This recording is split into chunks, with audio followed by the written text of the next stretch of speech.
How you doing, Epic Story of Tomorrow followers? I'm starting to get the impression, a lot of the people like to hear the hard man stories and like to hear that who I rate. And, as a fighting man myself, I've got a good judge of character of who's a good fighting man or not. Now, I'm not counting boxing or any martial arts in this. I'm kind of going by street fighting qualities. And a man that I do really rate highly, and I would possibly say he was the hardest of them all in the northeast, was Ernie Bewick. Now, I've got a little story about Ernie. When I had my second bare knuckle fight, I fought the Bulldog, then I fought Stephen Miller. Ernie Bewick actually sent a signed picture to me from Ernie to Decca with a little message. So I just want to say, if you see this video, Ernie, thank you very much, mate. It's never been forgotten, and I've actually still got it. I didn't know Ernie was watching my fights at the time, but I got a nice gift. I actually spoke to a guy that knew Ernie, and he said that Ernie watched the fights and sent over that kind gesture, so thank you very much. Now, Ernie Bewick is a man that's kind of went under the radar from Viv Graham and Lee Duffy. Ernie Bewick was, well, they say, according to a lot of people, the hardest in the northeast. They all avoided him. He's a quiet man, lives a very quiet life now, but apparently in his day, he was the boy. Ran the doors, didn't he, for years and years. Haven't heard loads of stories like the ones that you hear about Duffy and Viv, but Ernie's still alive today, so he's obviously doing something right.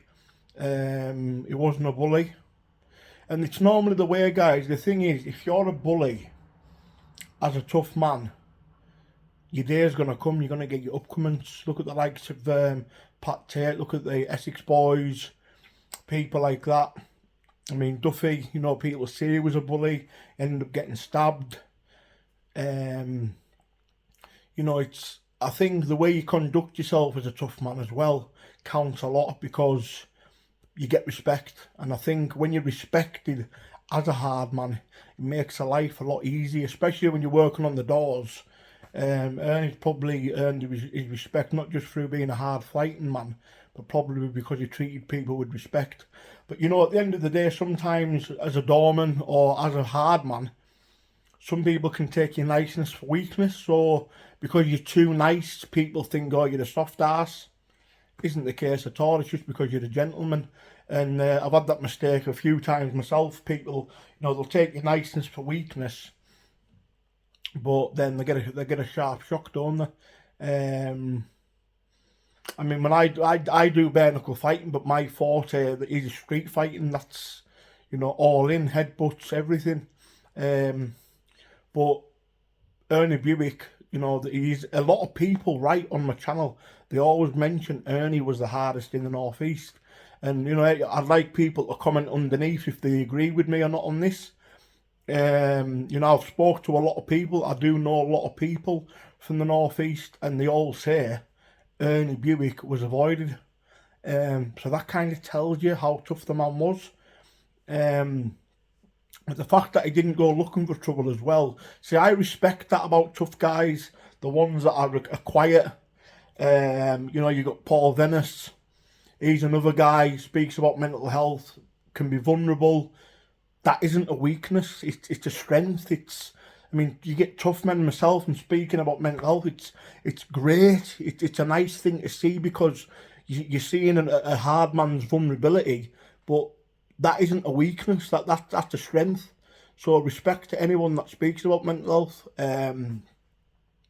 But Ernie Bewick is very, very under the radar. You don't really hear much about him. Never does interviews. There's no documentaries about him that I've ever seen.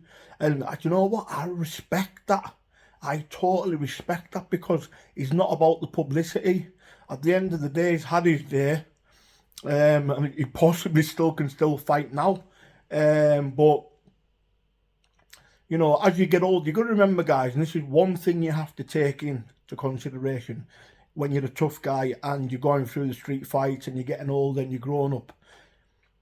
Sometimes people want to be you. So they respect you, and they'd probably end up doing anything for you. If you said to him, go and do him for me, I'll go and do him, because out of respect. Now, if you conduct yourself in a really respectful manner, especially to the younger generation, when you get older, you're not going to be bullied by the younger people. They're going to look after you. They're going to respect you because you respected them. Look at what happened to Sykesy. People started wetting on him and bullying him and beating him up because of the way he was when he was younger. Now, when you're a hard man and you're respectful, especially to the younger upcoming people, when you're an old man in your 60s and 70s, these younger people ain't going to see people take liberties with you because you looked after them when they were younger. And that's all I've got to say on the matter. But big shout to Ernie Bewick, and thank you for that signed picture and message quite a few years ago, 2014 it was. But I've never heard nothing from Ernie since. But thank you very much, Ernie, and big shout out, and that's it. Ernie goes down as one of my hard men. Man that I rate highly, and God bless. Like and subscribe to the channel, guys. See you later.